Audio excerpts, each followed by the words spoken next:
Soul Garden.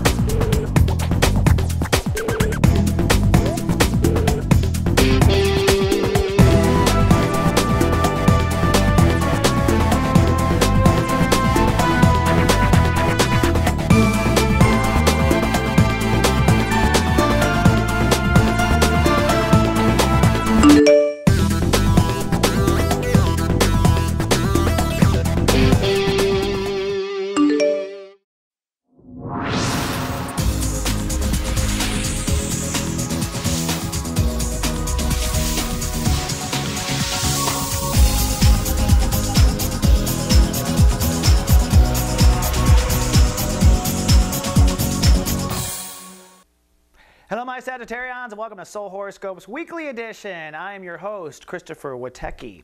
And my apologies for being a little late. I got jacked by some virus from a food chain. I won't mention which one, but I was jacked. That's all I'm going to say. Now, before we get into it, I want to bring up Lightcast Bootcamp. This is a course that I teach twice a year. It's aligned with the natural vibration of the universe, and it's going to teach you from steps 0 to 12 how to lightcast reality. We did this last summer. We had students who set with a goal intention and made it happen by the end of the 6-8 week period. This is a formula that you can actually do, folks. The secret talks about the possibilities. We teach you how to do it. So come on down, take a look at it, and read what you want about it. It's a 6-week course, and I do it as Pisces begins. So it starts in 2 weeks on Sundays. Hopefully you can make it down there. Now, my Sagittarian, what are you working on? Well, you are polishing your intellectual state of awareness this month. That is one of the 12 states of awareness of being human. There are 12 states of being aware, being alive. One of them is pretty common, our thoughts.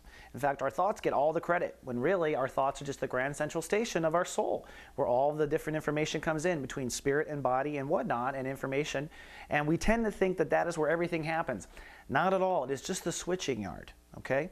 And if we have a polluted mind, in other words, if our mind is always thinking negative, always sending bad messages to the other 11 states of awareness, then you are manifesting that, because this is Grand Central. If you've got negative thoughts going out to the rest of your soul is going, okay, and it follows allegiance. That's where thoughts become things, but thoughts aren't everything. That's where I disagree with the secret. So, as we began on Monday in my absentee, I was visiting, never mind, I'm not going there. But on Monday, Venus is ruling the day, settling all sorts of disturbances in the force and bringing nice balance to you and your thoughts. So if you had crazy, wacky thoughts, hopefully Monday things got to a nice gel. The moon was in Scorpio, so you were triggered on a subconscious level. So on Monday, even, if you did go down mind games on Monday, it's likely that an old emotional pattern triggered it. An old boyfriend, an old girlfriend, some sort of situation, something happened that reminded you of a bad, icky time, and then your thoughts went racing. So the lesson was both, not to be triggered by that and also to get a hold of those thoughts, and maybe brought some peace to it. On Valentine's Day, things did kind of chill out a bit. Neptune ruled the day on Tuesday, and so we were all very spacey. Now the moon was also in Scorpio, so you were emotionally psychic, and your capital state of awareness was way psychic, so you were out there. Hopefully you didn't drink on your day on Valentine's Day, but so it was a spacey day, and again you were processing, maybe having intuitive hints as far as maybe, honestly on Tuesday it was a telepathic day, so hopefully a little bird whispered in your ear a different way to think about it, a different way to direct your intellectual state of awareness. Then that brings us to Wednesday.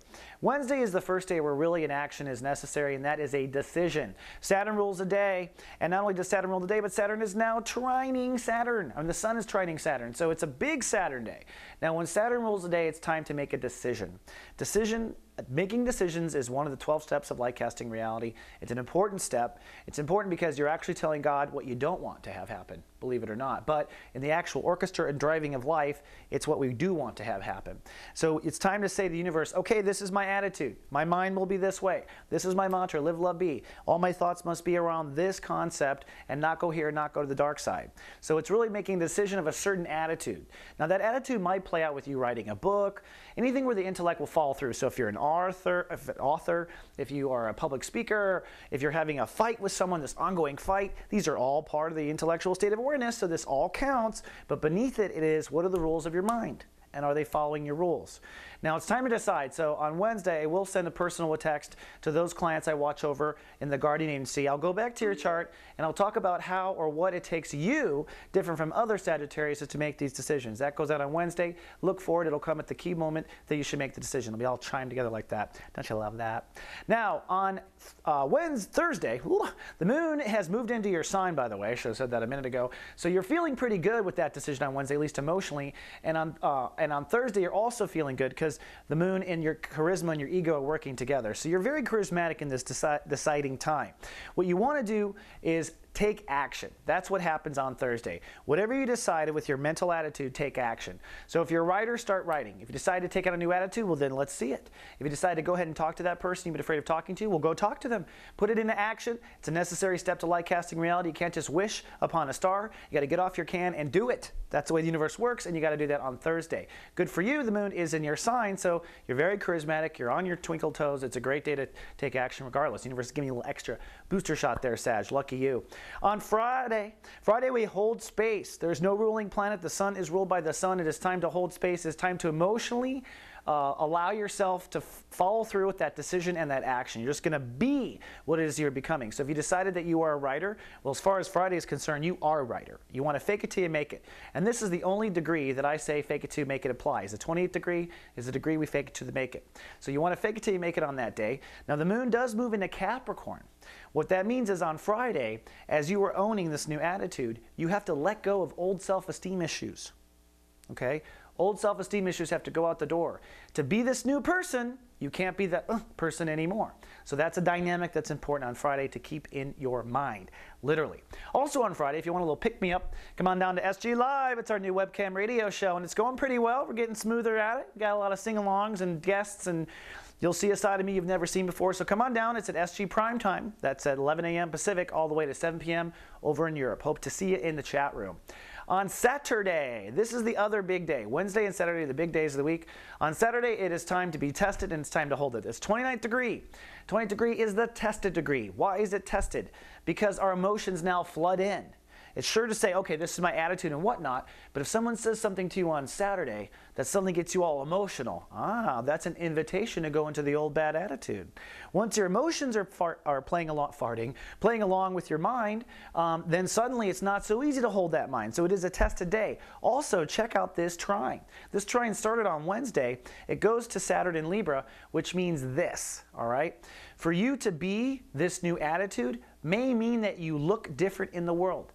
May mean that you have to hang around different friends. Saturn retrograde in Libra is saying to Sagittarius is, hey, it's time to reconsider who we are in the world. And a lot of your issues with attitude might have been the people you have allowed yourself to dive into. Maybe that's not the attitude you want to live around. So look at your context, where you are at work, where you are, the pools of people, the pools of environments that you live in, and see if they are coordinated with this new attitude. That's a big part of it, and that's what the trine is telling us. The moon is still in Capricorn, so while you're making this comparison, you are emotionally feeling your value. So there's maybe a concern that your value may slip during this time. Now, I will also send out another text, a personal text on Saturday. This one will be talking about what it takes for you to release. You know, you might want to freak out and control it and go the wrong way. But I'll go back to your natal chart and say, hey, this is the kind of soul you are. To release, do this, and help you with that one process on Saturday. So for those in GA, good luck with that. Then Sunday, things are pretty kosher, actually. The sun will go to 0 degrees Pisces. 0 means 0. So things are kind of offline, kind of feeling weird. We're in that no man's land between two worlds. So if you just make it till Sunday, you'll feel pretty good. The moon does move into Aquarius, so you will be very pensive on Sunday. The world might be weird, but you'll be processing emotionally what you've been through this month. Not a bad thing, just saying, you know, it's not over until the skinny kid sings. All right, Sag, that's all I got for this particular 7-day period. I hope you are doing well. I'll see you in 7 days. Until then, live, love, baby.